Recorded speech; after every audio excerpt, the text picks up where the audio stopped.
यति ठिक छ भन्ने थाहा भएपछि अब यसलाई यो धागोलाई यसरी लगेर यहाँबाट छिराएर यसरी ल्याउने।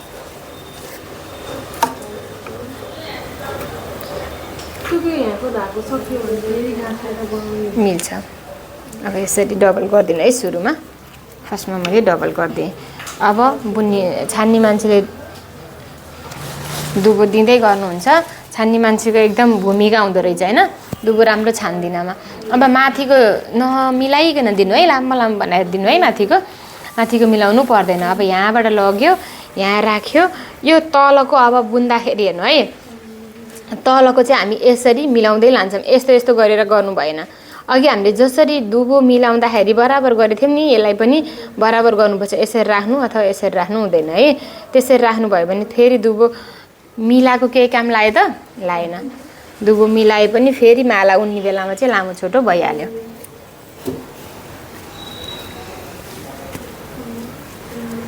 अब लामो छोटो गराएर दिनु त एउटा मानव उहाँले यस्तो दिनुभएको है। अब तलको मात्रै मिलाउनु भएको छ, माथिको केही पनि मिलाउनु भएको छैन है। यसरी राखेर केही फरक पर्दैन। यसरी जति हामीलाई चाहिएको हो यति,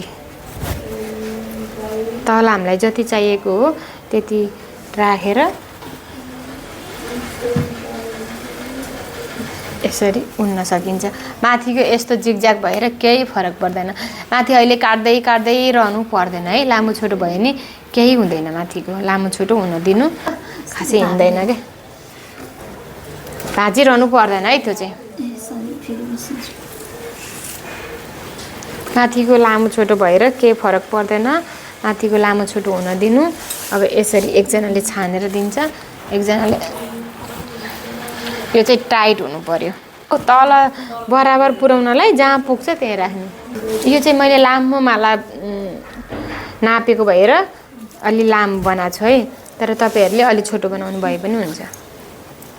यो चाहिँ एकदम म्याक्सिमम लामो छ। बाक्लो भएन र? बाक्लो त भएन।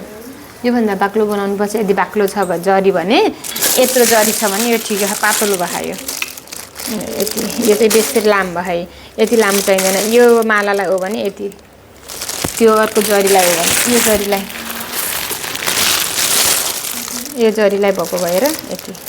अझै यो जरीलाई पनि थोरै लामो नै भएको छ यो है। अझै छोटो बनाउन सक्नुहुन्छ। हामीले फागुनमा चाहिँ यत्रो धेरै लामो दुबो पाउँदैनौँ है। छोटै बनाइदिँदा ठिक हुन्छ। अहिले चाहिँ लामो लामो दुबो भएको भएर लामो बनाइदियो नि के बिग्रेन। तर धेरै लामो बनाउँदाखेरि चाहिँ बिग्रिन्छ, मालै राम्रो देखिँदैन।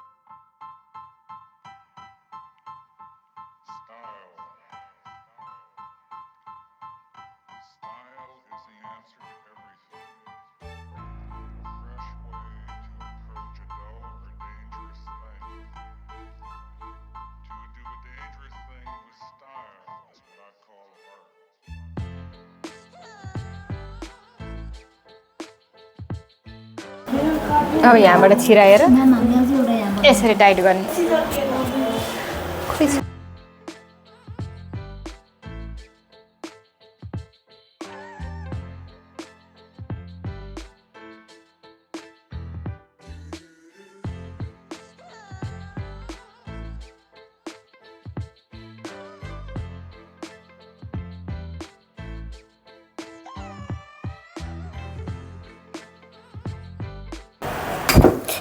म्याम चुड्डिएर एकछिन छोड्नु त, म बनाइदिन्छु।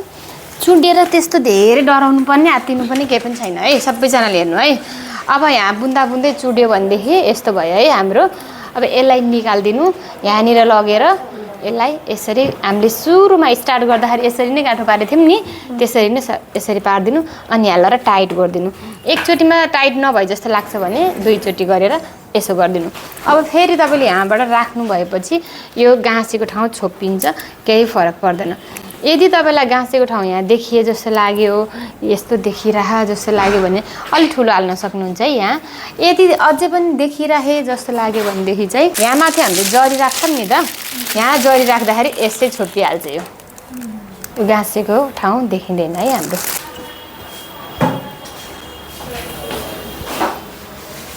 यदि हाम्रो माला रेडी भइसक्यो भनेदेखि चाहिँ यो माला चाहिँ हाम्रो यो जरीभन्दा थोरै लामो हुनुपर्छ है। अब अहिले चाहिँ हामीले सिक्दाखेरि भएको भएर यतिमै काट्दियौँ यसलाई होइन। यति जति लामो हुनुपर्छ है, यहाँ यति लामो हुनुपर्छ। जरीभन्दा माला अलिकति लामो हुनुपर्छ है। अनि त्यसपछि यो सिलाको भाग हामीले माला उनेको सिलाको भाग र यो सिलाको भागलाई एकै ठाउँमा राखेर अलिकति लामो गरेर काट्न पनि सक्छौँ। ठिक्कै बराबर हुने गरेर काट्न पनि मिल्छ। यहाँबाट यसरी बराबर हुने गरेर काट्न पनि सक्नुहुन्छ। योभन्दा थोरै लामो हुने गरेर यति लामो हुने गरेर काट्न पनि सक्नुहुन्छ है। तपाईँको इच्छा कस्तो बनाउन मन लाग्छ माला त्यो अनुसारको राख्न सक्नुभयो। अब यसलाई पुरै काटिसकेपछि बच्चाको माला हो भनेदेखि चाहिँ हामी बच्चालाई त कोप्छ नि त माथि, यस्तो गरिदिन्छौँ। यसलाई यहाँ माथिबाट यसरी राखेर सिलाइदिन्छौँ है। यसरी राखेर सिलाइदिन्छौँ। यो पहिला सिलाएर यसको माथि यो राखिदिनु भयो नि हुन्छ। यसरी राखिदिन्छौँ हामी। बच्चाको हो भने यदि भात खुवाइको व्रतबन्धको हो भनेदेखि यसरी राखिदिन सकिन्छ। यदि ब्राइड ग्रुमहरूलाई यस्तो गरेको मनपर्छ भने यो राखिदिन पनि सक्नुहुन्छ। यो राखिदिन तपाईँले एक्स्ट्रा चार्ज गर्नुभयो हुन्छ। यो कपडा चाहियो सिलाउनु पऱ्यो होइन। पहिला यसलाई सिलाउनुहोस् अनि त्यो माथि यो राख्नुहोस् है। अब सिलाउने तरिका त बुटिक पनि सिक्नुपर्छ फेरि पार्लर सिकेपछि। अब यो सिलाउनलाई चाहिँ यसरी यसलाई बिटलाई थोरै यस्तो पारेर यस्तो गर्नुभयो। यसलाई चाहिँ यस्तो गरेर यसरी सिलाउन सक्नुहुन्छ है तपाईँले। यसरी जसरी सिलाइदिए नि हुन्छ। यो त अब हामीले पुरिन्छ नि त। यसरी सिलाउनु भएपछि यो माथिबाट यसरी छोपिन्छ। यसलाई चाहिँ यहाँ चाहिँ टाइट गर्नु, तर सिलाउन चाहिँ जसरी सिलाउनु भए पनि हुन्छ। मजाले सिलिन्छ। जसरी सिलाउनु भए नि हुन्छ। तपाईँले मेसिनमा लगेर हान्नु भए पनि हुन्छ है। त्यो सिलाइसकेपछि अथवा नसिलाउँदै जुन माला बनाउन छ तपाईँलाई यसरी नसिलाएको नि त बनाउनुहुन्छ नि होइन। जुन माला बनाउँदा नि अब यो र यो सँगै राख्नु यसरी। अनि यसलाई यहाँबाट यो यस्तो छ कि यस्तो कर्नरबाट के अथवा यस्तो कर्नरबाट सुरु गरेर योबाटै यस्तोबाट यो जहाँनिर सिलाको भाग छ त्यहाँबाट छिराएर गर्नु। यदि हामीले यहाँबाट गऱ्यौँ भने माला हल्लिन्छ, यहाँबाट गऱ्यौँ भने नि हल्लिन्छ है। यस्तो सिलाको भागबाट लग्यौँ भनेदेखि चाहिँ हल्लिँदैन। यसरी लैजाने है। प्लास्टिक निकालेर हो है। अब यसरी सुर तान्दाखेरि त आयो नि त होइन। यो तपाईँले यहाँ गाँठो पारिदिनु भयो भने अब यसको टुप्पोमा हामीले कपडा सिलाउँदा त यसको टुप्पोमा गाँठो पारेर गर्छौँ नि, थाहा छ तपाईँहरूलाई।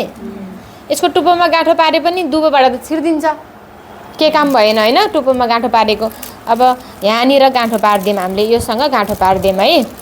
अब यहाँनिर गाँठो पारिदिएपछि त यो आएन, यहाँ अड्कियो होइन। यसरी आएन। अब यसको नजिकैबाट फेरि लैजानु, किनकि हामीलाई सेतो धागो देखाउनु छैन नि। रातो धागो चाहिँ यस्तो बलियो पाइँदैन कि, त्यही भएर सेतो धागो देखाउनु छैन हामीलाई। यसलाई चाहिँ यस्तो नजिकैबाट है हेर्नु है। यहाँबाट निकाल्यो नि, निकालेको यहाँ नजिकैबाट लयो किनकि नदेखियोस् भनेर। ग्याप देखिएन है। ल हेर्नु यस्तो त देखिन्छ त, टाढाबाट देखिँदैन नि। देखिहाल्यो नि किरिमिरी सेतो हाले जस्तो धागो हाले जस्तो राम्रो देखिन्छ है। अब यस्तो भएपछि अब यस्तरी यहाँबाट नि किरिमिरी गर्दै सिलायो भनेदेखि त हामीलाई त 1 घन्टा लाग्छ सिलाउनलाई। अब तलबाट चाहिँ हामीलाई यत्रो लामो लिदिन नि मिल्छ। यहाँ छ भने यहाँबाट लिदिन नि मिल्छ, तर हामीले यही लिनु पर्यो, यस्तरी लिनु पर्यो। बुझ्नुभयो? अब यताबाट सिलाकै ठाउँबाट लिनुभयो। अब जाँदाखेरि न नजिकैबाट लिदिनु, आउँदाखेरि यहाँबाट टाढा गरिदिनु भयो नि हुन्छ। यतिमा 5, 6, 10 ठाउँमा जति अड्केपछि चाहिँ हाम्रो माला अड्किन्छ, झर्दैन। तर तपाईँले यहीँबाट सिलाउनु भयो नि, यताबाट अथवा यताबाट सिलाउनु भयो भने माला यताउता हल्लिन्छ है। त्यस्तो हल्लिनु चाहिँ भएन। सिलाएर भ्याइयो भने मानौँ। अब भ्याइएपछि चाहिँ सिलाएर भ्याइएपछि त यो यहाँ रह्यो नि त। यो धागोहरू रहने भयो होइन हामीसँग। यो धागो रहेपछि चाहिँ यसलाई हामीले यसरी बराबर बनाएर काट्ने, अनि यसरी गर्नु पनि मिल्छ, यसरी गर्नु पनि मिल्छ। नभएदेखि यसलाई पनि काट्ने, नकाटौँ है यसलाई 2टा बनाइदिन्छु। यसलाई यसरी बाट्दिनु।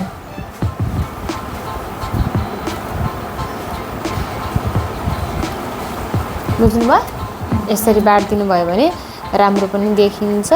यसलाई काटेर बाटिदिनु भयो भने भयो। अब यसले यदि लगाउँदाखेरि यसले गाँठो पार्नुहुन्छ भने पनि घाँटीमा गाँठो पार्न मिल्यो, होइन यहाँनिर खिप लाउनुहुन्छ भने पनि यस्तो गरेर यहाँनिर खिप लाउन पनि मिल्छ। उहाँहरूले जसरी मन लाग्छ त्यसरी लाउन सक्नुहुन्छ। यदि खिप लाउने हो भनेदेखि त यसलाई यता लगेर यहाँनिरबाट खिप लाएर यहाँ टाँस्न मिल्छ। गाँठो पार्ने हो भने चाहिँ पछाडि नै लानु मिल्छ। कसैले गाँठो पारेर पनि लगाउनुहुन्छ दुईतिरकोलाई, कसैले चाहिँ यो खिप लाउनुहुन्छ यहाँनिर। अब तपाईँहरूले सिक्नु पर्यो कपडा सिलाउन। उद्रेको सिलाउन आयो हुन्छ, नयाँ लुगा सिलाउनु जान्नु पर्दैन है। बुझ्नुभयो? सक्नुहुन्छ होला अब।